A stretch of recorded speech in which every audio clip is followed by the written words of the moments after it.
ಇತ್ತೀಚಿನ ಸಂದರ್ಶನವನ್ನು ನೋಡ್ತಾ ಇದ್ದೆ, ಅದರಲ್ಲಿ ಒಬ್ರು ಕಮೆಂಟ್ ಹಾಕಿದ್ರು, ಅಂದ್ರೆ ಕರೋನಾ ಟೈಮಲ್ಲಿ ನೀವು ಅವ್ರಿಗೆ ಹೆಲ್ಪ್ ಮಾಡಿದ್ದಂಥದ್ದು, ನಿಮ್ಮ ಬಗ್ಗೆ ತುಂಬಾನೇ ರೆಸ್ಪೆಕ್ಟ್ಫುಲ್ಲಿ ಅವರು ಪೋಸ್ಟ್ ಅನ್ನು ಹಾಕಿದ್ರು, ಅದಕ್ಕೆ ನೀವು ರಿಪ್ಲೈ ಮಾಡಿದ್ದೀರಾ ಅಂತ ಅನ್ಸುತ್ತೆ.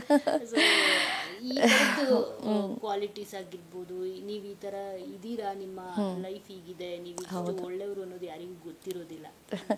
ಮೇಡಮ್ ಆ ಕಮೆಂಟ್ ನೀವು ಹೇಳಿದ್ರಲ್ಲ ನೋಡಿ, ನೀವು ಅದನ್ನ ನಾನು ನಿಜವಾಗ್ಲೂ ನನಗೊಂದು ನಿಮಿಷ ಮೇಡಮ್, ತುಂಬ ಸಲ ನಾವು ತುಂಬ ಒಳ್ಳೆ ಕೆಲಸಗಳು ಮಾಡ್ತಾ ಇರ್ತೀವಿ. ಬಟ್ ಪಾಪ ಅವರು ಮೇಡಮ್ ಏನಿದ್ದಾರೆ, ಚಂದ್ರಕಲಾ ಅಂತ ಹೇಳಿ ಅವ್ರ ಹೆಸರು, ನಾನು ಅವ್ರ ಕಮೆಂಟ್ನ ನೋಡಿದಾಗ ರಾತ್ರಿ ನೋಡಿದೆ, ನನಗೊಂಥರ ಕಣ್ಣು ತುಂಬಿಕೊಂಡೆ, ನಾನು ಒಂಥರ ಇಮೋಷ್ನಲ್ ಆದೆ. ನಾನು ಯಾವತ್ತೂ ಅವ್ರಿಗೆ ಸಹಾಯ ಮಾಡಬೇಕು ಅಥವಾ ಅವ್ರು ಏನೋ ಒಂದು ಸಾಂತ್ವನ ಹೇಳಕ್ಕೆ ಹೋಗಬೇಕು ಅಂದಾಗ ಎಲ್ಲೋ ನನಗೆ ಅದು ಯೂಸ್ ಆಗುತ್ತೆ, ಕಮೆಂಟ್ ಹಾಕ್ತಾರೆ ಅಂತ ಅವತ್ತು ನಾನು ಹೆಲ್ಪ್ ಮಾಡಿರಲಿಲ್ಲ. ಈ ಸುಮಾರು 5-6 ವರ್ಷದ ಹಿಂದಿನ ಕತೆ. ಅವ್ರಿಗೊಬ್ಬ ಮಗ ಇರ್ತಾನೆ, ಜೀವನದಲ್ಲಿ ತುಂಬ ನೊಂದಿರೋಂಥ ಮಹಿಳೆಯವರು.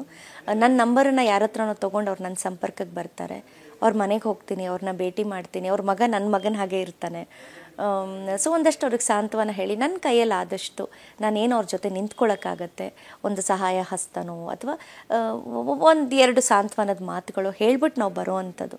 ಬಟ್ ಅವ್ರು ಇವತ್ತು ನನ್ನ ನೆನ್ಪು ಮಾಡ್ಕೊಂಡು ಮಾಡಿದ್ದಾರೆ ಅಂದರೆ ನಿಜವಾಗ್ಲೂ ಸಂತೋಷ ಪಡ್ತೀನಿ ಮೇಡಮ್. ನಮ್ಮ ತಂದೆ ತಾಯಿ ಮಾಡಿರೋದು ಇವತ್ತು ನಮ್ಮನ್ನು ಕಾಯ್ತಾ ಇದೆ. ಈಗ ನಾನು ಮಾಡೋದು, ನನ್ನ ಮಗ, ನನಗಿರೋದು ಒಬ್ಬೇ ಮಗ. ನಾನು ಆಸ್ತಿ ಮಾಡಬೇಕು ಅನ್ನೋ ಆಸೆ ದುರಾಸೆ ನನಗೇನೂ ಇಲ್ಲ. ನನ್ನ ಮಗನಿಗೆ ನಾನು ಸಹಾಯ ಮಾಡೋವಂಥವ್ರು ಆಶೀರ್ವಾದ ಮಾಡಿದ್ರೆ ಅವನು ಒಳ್ಳೆ ಭವಿಷ್ಯವನ್ನು ಕಟ್ಕೊಳ್ಬೋದು ಅನ್ನೋದಷ್ಟೇ ನನಗಿರೋವಂಥದ್ದು. ಎಸ್ ಎಸ್ ಹೆಂಗಾಗಿ ಕಾಣಿಸ್ತೀರಾ, ಮಗ ನೋಡಿದ್ರೆ ನಿಮ್ಗಿಂತ ಉದ್ದ. ಹೌದು. ಸೊ ಏನು ಮಾಡ್ತಿದ್ದಾರೆ? ಮೇಡಮ್, ನನ್ನ ಮಗ ಈಗ 2nd PU ಮಾಡ್ತಾ ಇದ್ದಾನೆ. ತುಂಬಾ ಬಿಲ್ಟ್ ಜೋರು ಅವನು. ಅಂದರೆ ನಮ್ಮ ತಂದೆ, ನನ್ನ ತಮ್ಮ ಎಲ್ಲ ಸ್ವಲ್ಪ ಬಿಲ್ಟ್ ಜಾಸ್ತಿ. ಹಾಗಾಗಿ ಅವನು ಸ್ವಲ್ಪ ಈ ಕಡೆ ಇದು ಬಂದಿರೋದ್ರಿಂದ ನನ್ನ ತಮ್ಮನ ಥರನೇ ಅವನು ನೋಡೋಕ್ಕೆ ಸೇಮ್. ನನ್ನ ತಮ್ಮ ಬಿಲ್ಟ್ ಹೇಗಿದ್ದಾನೋ ಅವನು ಹಾಗೇ ಇದ್ದಾನೆ. ಸೊ ಒಬ್ಬನೇ ಮಗ ನನಗೆ, ಪವನ್ ಅಂತ ಹೇಳಿ ಅವನ ಹೆಸರು. ತುಂಬ ಮುಗ್ಧತೆ ಮೇಡಮ್ ನನ್ನ ಮಗ.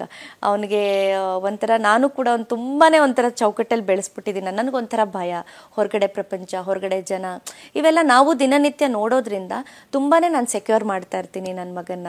ಬಟ್ ಅವ್ನು ನನಗಿಂತ ತುಂಬಾ, ಮಮ್ಮಿ ನೀನು ಸುಮ್ಮನೆ ಇರಮ್ಮ, ನೀನು ನನಗೆ ಗೊತ್ತು ಹೇಗಿರಬೇಕು ಅಂತ ಹೇಳ್ತಾರೆ. ಆದರೂ ಒಬ್ಬ ತಾಯಿ ಮನಸ್ಸು, ತಾಯಿ ಹೃದಯ ಅಲ್ವಾ. ಸೊ ನಾನು ತುಂಬಾ ಅವನನ್ನು ಒಂಥರ ಪ್ಯಾಂಪರ್ ಮಾಡ್ತಾ ಇರ್ತೀನಿ, ತುಂಬ ಸೆಕ್ಯೂರ್ ಮಾಡೋಕ್ಕೆ ಟ್ರೈ ಮಾಡ್ತಿರ್ತೀನಿ. ಬಟ್ ತುಂಬ ಒಳ್ಳೆ ವ್ಯಕ್ತಿತ್ವ ಇರುವಂಥ ಪುಟ್ಟ ಹುಡುಗ ನನ್ನ ಮಗ. ಅಪ್ಪ ಮೇಡಮ್ ಗೊತ್ತಿಲ್ಲ, ನಾನು ಅದೇ ಹೇಳದ್ನಲ್ಲ, ಯಾವ ಡಯಟು ಇಲ್ಲ, ಯಾವ ಎಕ್ಸಸೈಸು ಇಲ್ಲ, ಎಲ್ಲ ಬಿಟ್ಬಿಟ್ಟಿದ್ದೀನಿ. ಈಗ 1-1.5 ವರ್ಷದಿಂದ ಸ್ವಲ್ಪ ದಪ್ಪನೇ ಆಗಿದ್ದೀನಿ. ಸ್ವಲ್ಪ ರೆಡ್ಯೂಸ್ ಆಗಬೇಕು, ಒಂಚೂರು ಈಗ ವೆಯ್ಟ್ ರಿಡಕ್ಷನ್ ಆಗಬೇಕು ಅನ್ನೋ ಒಂದು ಪ್ರಾಸೆಸಲ್ಲಿ ಇದ್ದೀನಿ. ಆಗಬೇಕು, ಸಮಯ ಸಿಗ್ತಾ ಇಲ್ಲ. ಈಗ ನಮಗೆಲ್ಲನೂ ಹೇಗಾಗ್ಬಿಡುತ್ತೆ ಅಂದರೆ, ಡಯಟ್ ಇಲ್ಲ, ಏನೂ ಇಲ್ಲ. ಈಗ ಬರೀ ಏನೋ ಒಂದು ಫೋನ್ ಬಂತು, ಎಲ್ಲೋ ಏನೋ ಆಗ್ತಿದೆ ಅಂದರೆ ಇಮಿಡಿಯೇಟಾಗಿ ಎದಳು ಓಡು, ಹೆಂಗಿರ್ತೀವಿ ಹಾಗೆ ಓಡು, ಮೇಕಪ್ ಮಾಡ್ಕೋ, ಇನ್ನೊಂದು ಮಾಡ್ಕೋ, ಅದೆಲ್ಲ ಇಲ್ಲ. ಕಲಾವಿದೆಯಾಗಿ ಬಂದಾಗ ಮಾತ್ರ ಆ ಥರದ ಒಂದು ಇದನ್ನು ನೀವು ನನಗೆ ನೋಡೋದಕ್ಕೆ ಸಾಧ್ಯ. ಬಟ್ ಅದನ್ನು ಹೊರತುಪಡಿಸಿ ನೀವು ನನ್ನನ್ನು ನೋಡೋದಾದರೆ, ಅಲ್ಲಿ ನೋಡೋ ಅಶ್ವಿನಿಗೂ ಇಲ್ಲಿ ನೋಡೋ ಅಶ್ವಿನಿಗೂ ಅಜಗಜಾಂತರ ವ್ಯತ್ಯಾಸ ಇರುತ್ತೆ. ತುಂಬಾ ಸಿಂಪಲ್ ಆಗಿರ್ತೀನಿ. ನನಗೇನು ಯಾವಾಗಲೂ ಆಡಂಬರವಾಗೇ ಇರಬೇಕಂತೇನಿಲ್ಲ. ಆಟೋಲ್ಲಿ ಹೋಗೋಕ್ಕೂ ರೆಡಿ, ಬಸ್ಸಲ್ಲಿ ಹೋಗೋಕ್ಕೂ ರೆಡಿ. ಬಸ್ಸಲ್ಲಿ ನನಗೆ ಅಭ್ಯಾಸ ಇಲ್ಲ, ಯಾರಾದರೂ ಇದ್ದರೆ ಜೊತೆ ಕರ್ಕೊಂಡು ಹೋಗ್ಬೋದು. ಬಟ್ ಆಟೋಲ್ಲಿ ಓಡಾಡ್ತೀನಿ, ಆರಾಮಾಗಿ ಓಡಾಡ್ತೀನಿ. ಮತ್ತು ನಂಗೆ ತುಂಬ ಇಷ್ಟ, ಯಾರಾದರೂ ಏನಾದರೂ ಗುರ್ತು ಹಿಡಿದು ಏನಾದರೂ ಮಾತಾಡ್ಸಿದ್ರೆ ಅವ್ರ ಜೊತೆ ನಿಂತ್ಕೋತೀನಿ, ಫೋಟೋ ಹಿಡಿಸ್ಕೋತೀನಿ, ಮಾತಾಡ್ತೀನಿ. ಅವೆಲ್ಲ ತುಂಬ ಇಷ್ಟ ಮೇಡಮ್. ನನಗೆ ಬೆರೆಯೋದಕ್ಕೆ ತುಂಬ ಇಷ್ಟ, ಅವ್ರ ಕಷ್ಟಗಳನ್ನ ಕೇಳೋದಕ್ಕೆ ಇಷ್ಟ, ತುಂಬ ಇಷ್ಟ. ನನ್ನ ಕಷ್ಟಗಳನ್ನ ಹೇಳೋದಕ್ಕಿಂತ ಇನ್ನೊಬ್ಬರ ಕಷ್ಟಗಳನ್ನ ಕೇಳೋದಕ್ಕೆ ನಂಗೆ ತುಂಬ ಇಷ್ಟ, ಸ್ಪಂದಿಸೋದಕ್ಕೆ ಇಷ್ಟ.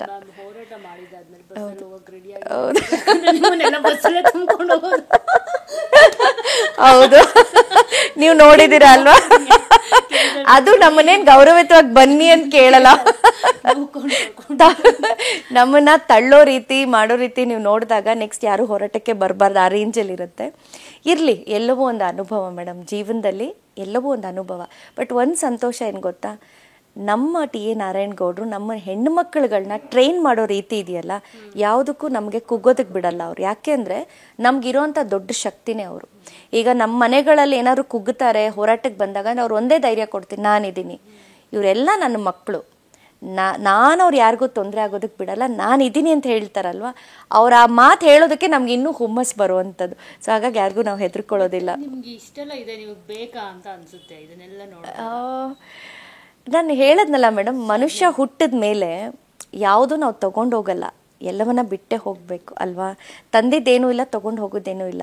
ಒಂದಾಗಿ ಕೊಡಬೇಕು, ಇಲ್ಲ ಬಿಟ್ಟು ಹೋಗಬೇಕು ಅಲ್ವಾ. ಎರಡೇ ನಾವು ಮಾಡೋಕ್ಕೆ ಸಾಧ್ಯ. ಏನು ಇವ್ ಯಾರೋ ಒಬ್ಬ ಮನುಷ್ಯ ಹುಟ್ಟದ ಸತ್ತೋದ ಅಂದರೆ ಯಾವ ಪ್ರಯೋಜನವೂ ಇರಲ್ಲ.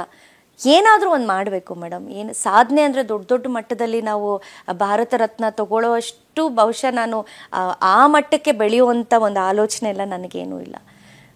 ಫಸ್ಟು ಪ್ರಾರಂಭ ಆಗಬೇಕಾಗಿರೋದು ನಮ್ಮ ಸುತ್ತಮುತ್ತ ಇರುವಂತಹ ಜನಗಳಿಂದ.